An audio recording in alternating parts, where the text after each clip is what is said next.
welcome to another week of Eagles football. This is week 3 of the NFL season 2013. Short week, another short week for the Philadelphia Eagles. We're going to be playing Kansas City. Andy Reid's first time back to Philadelphia, not being the head coach of the Eagles. This is going to be kind of a quick video because, like I said, it's a short week. I mean, I didn't even have time to go down to the city, to Center City and tape this, so whatever. Coming off of a loss for the Philadelphia Eagles, we had somewhat of San Diego, and kind of like what I explained before, our defense was the one that had to step up to the plate in order to get the win, because the offense did pretty well. I mean, anytime in the NFL where you score 30 points, that gives you a good opportunity to win a game. And 30 points should be good, and the defense should be able to hold teams underneath 20 points. To be considered effective. Our defense was not able to slow down Phillip Rivers and the San Diego Chargers. We were not able to get an effective pass rush. We didn't get to rush Phillip Rivers that much. We didn't sack him that much, maybe once or twice. And then our corners actually held a lot. Holding onto the jersey of the wide receivers and trying to get away with a lot, and the referees really were paying attention to that. A couple miscues on offense, nothing really huge except for the illegal formation that called back a Deshaun Jackson touchdown. A little bit of confusion with coaching.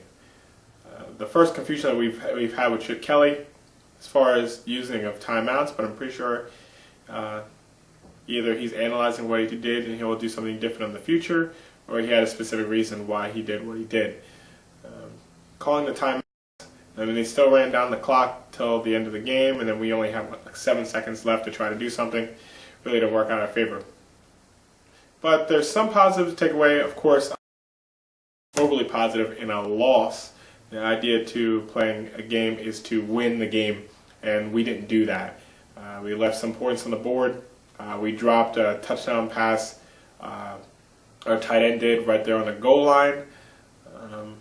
And we also, like I said, had another touchdown callback and a missed throw where Deshaun Jackson was beating out the corner, and the touchdown, if the pass was on his hands, another 6 inches back, that's a touchdown instead of incomplete pass.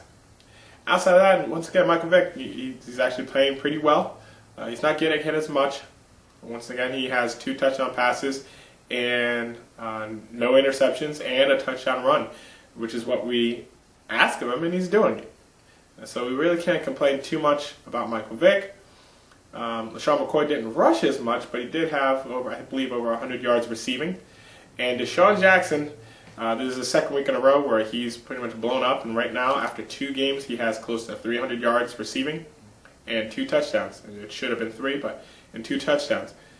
Very explosive. He's spreading out the defensive coverage, but we're actually also able to get him the ball, not just using him as a decoy, and that helps him stay engaged into the game and makes him more of a threat. Special teams, this game actually dropped the ball on us. So if you look at some of the reasons why we lost, it's not just our defense not stepping up to play it all the way, but we had some specific instances where if our special teams came through, we would have been in a different position. 2 things specifically.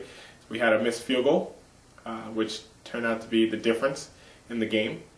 And we also had missed coverage on the kickoff. The kickoff where Deshaun Jackson had the penalty on him, and we kicked off them. The guy fumbled. If we pick up that ball, offense rolls right back down the field and scores again. We're sitting at 34-23 instead of still 27-23.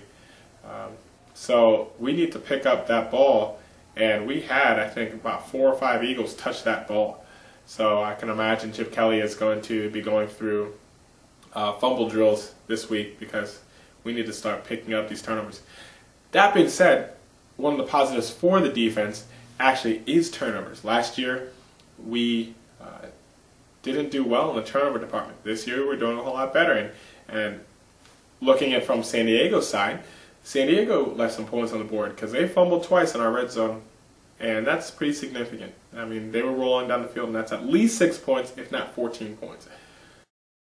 The give and take on both sides, it's easy just to look at from our side, say, oh, we left some points on the board, we could have won. San Diego did the same thing, and at the end you play 4 quarters for a reason, and whoever's winning after those 4 quarters or in overtime wins the game. And San Diego won, so to all my San Diego YouTubers out there, congratulations on the win. You have no excuses from over here in Philadelphia, and you're going to help us get a little better and realize where our gaps are.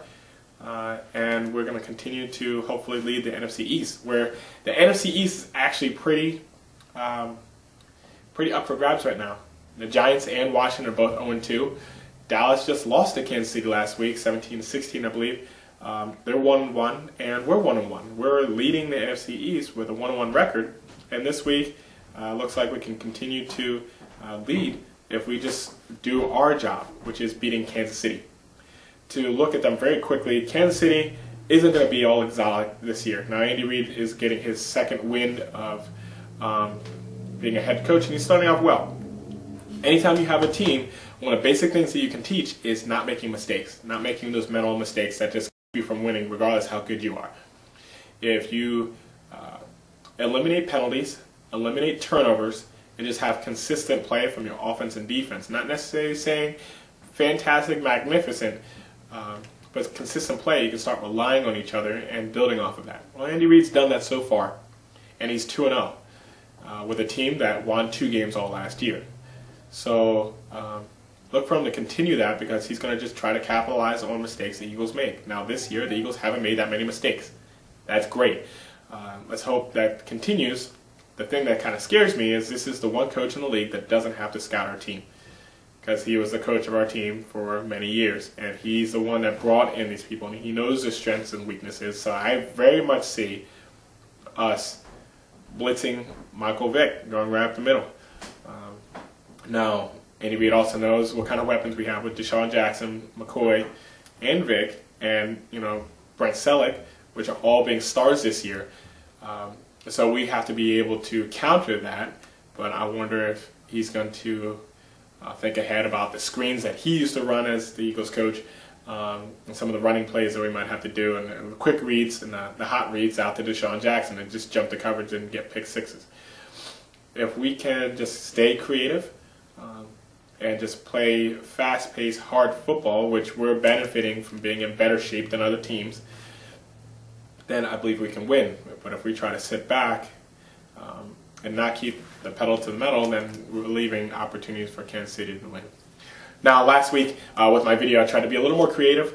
This week, of course, being a short week, I'm just going to do the video like this, but I want to start sharing more of Philadelphia inside these videos. It's not just football, it's also the city that roots for the team. And I got some pretty good responses from my shout-outs to the Rock Church in San Diego, and to the restaurant that I put in there as well, and that's something I want to continue. Now with Kansas City, Kansas City is close to Kansas, where I was actually stationed on the USS Topeka, and one thing I was told about that area in Kansas City is a great place to have steaks. Actually, I heard it was better than Texas, which is known for steaks and all that other stuff. So I wanted to go and find steak places in Philadelphia. Now, and the idea is we have steaks here. Of course, we have cheesesteaks, Jim's on South Street that I showed last week.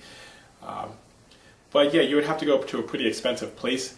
The difference is I know people from that area, Kansas City area, and there's more plentiful places where you don't have to spend an arm and a leg for a steak. So if you're a Philadelphia fan and you know good steak places that aren't expensive, like a Capitol Grill is my favorite steak in Philadelphia, which is right there on South Broad Street, right down from City Hall. But if you know good steak places in Philadelphia, hey, shoot me a message. Let's combine information and put information out there for people, and then I'm going to go try it. And I don't want to recommend stuff that I haven't tried myself, and make it a little more fun. So Kansas City, you're going to be out here for a Thursday game. Kansas City fans are actually pretty cool. If you go to Arrowhead Stadium, which actually the Eagles will play there in 4 years then, pretty passionate fans as well, so we can respect that too. And I just hope that the Eagles win today and start off the season 2-1 and go into a mini bye week, what we're going to call it, because our next game is going to be 10 days away, and continue to build off of the positives and work on our negatives. One, I'm sorry I have to do this, but one of the answers we need is safety. I'm sorry, Nate Allen, you need to go, or you need to do something a whole lot different, because he's a liability out there. He keeps blowing coverages. Kenny Williams, you got praises week 1, and this week you made a lot of mistakes, so you got to fix that. Chung, he's been consistent for the most part, and Fletcher should be back. So secondary, once again, I mean, that's our weak spot. If you look at anything, that's our weak spot. We're going to get run at today, and we're just going to get dinked and dunked all day. We have to be prepared to put out some boards and then protect the lead. So that's the video for this week. I'm going to have a lot of time to prepare for the next week. This Sunday is going to feel very, very weird with no football for me, as far as just for Eagles, but I'll watch the other teams and root against Dallas, Giants, and Washington, which don't have any gimme games, which is great. Hopefully they all lose, and continue to support my Eagles. But we're coming off a loss, so time to get a win. Time to get a win and get back to our winning ways. That's it from here from Philadelphia, and I'll talk to you week 4 after hopefully a win.